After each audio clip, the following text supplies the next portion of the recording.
Je maîtrise le vocabulaire lié aux opérations. Tel est le titre du cours que nous verrons aujourd'hui. Salut, bienvenue dans cette nouvelle vidéo sur Succès Assuré. Je suis Monsieur Coblon Serge, ton professeur de mathématiques préféré sur succèsassuré.com et je suis très heureux de te retrouver dans cette autre vidéo. Aujourd'hui, nous verrons le vocabulaire lié aux opérations. Les objectifs que vise ce cours sont premièrement de t'amener à connaître les noms donnés aux nombres qui interviennent dans une addition. Ensuite, connaître les noms donnés aux nombres qui interviennent dans une soustraction. Ensuite, connaître les noms donnés aux nombres dans une multiplication. Et enfin, connaître les noms donnés aux nombres dans une division. Ça va? Tu as vu que tu seras très enrichi aujourd'hui. Et donc, comme plan de ce cours, on verra premièrement l'addition. Ensuite, nous verrons la soustraction. Ensuite, nous verrons la multiplication. Et nous terminerons avec la division. Ok, sans plus tarder, entrons dans le vif du sujet. L'addition.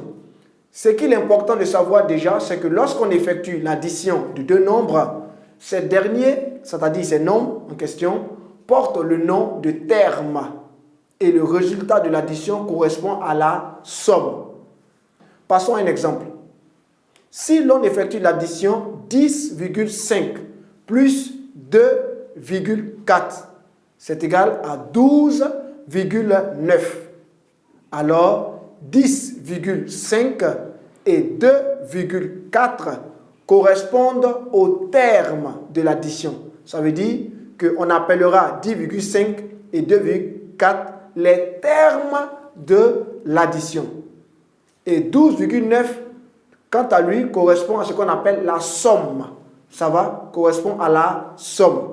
Voici le langage qu'on utilise, ou encore le vocabulaire qu'on utilise en ce qui concerne les noms donnés aux nombres qui interviennent dans une addition. Ça va? Donc, retiens bien, 10,5 et 2,4 sont appelés les termes. Et le résultat s'appelle la somme. Ça va? Passons maintenant à la soustraction.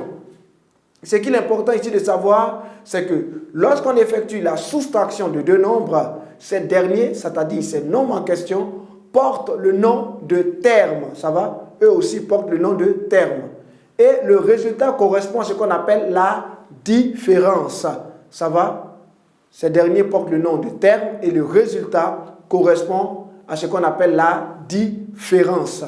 Exemple, si l'on effectue la soustraction 8,6 moins 2,2, c'est égal à 6,4.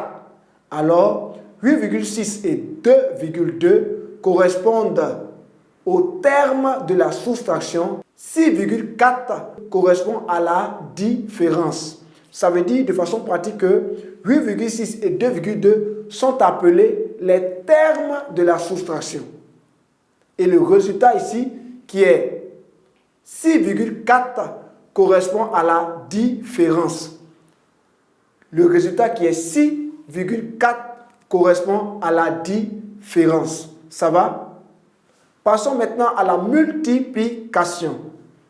Ce qu'il est important ici aussi de savoir, c'est que lorsqu'on effectue la multiplication de deux nombres, ces derniers, c'est-à-dire ces nombres en question, portent le nom de facteurs.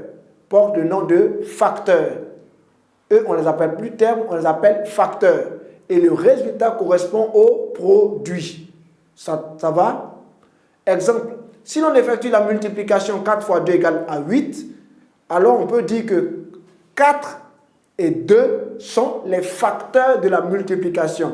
Ça va? 4 et 2 sont les facteurs de la multiplication. Tandis que 8 est le produit. 8 est le produit. C'est compris? Ok, on termine avec la division. Ici aussi, il est important de savoir que lorsqu'on effectue une division, le nombre que l'on divise est le dividende. Tandis que le nombre par lequel on divise est le diviseur. Le résultat est le quotient. C'est compris?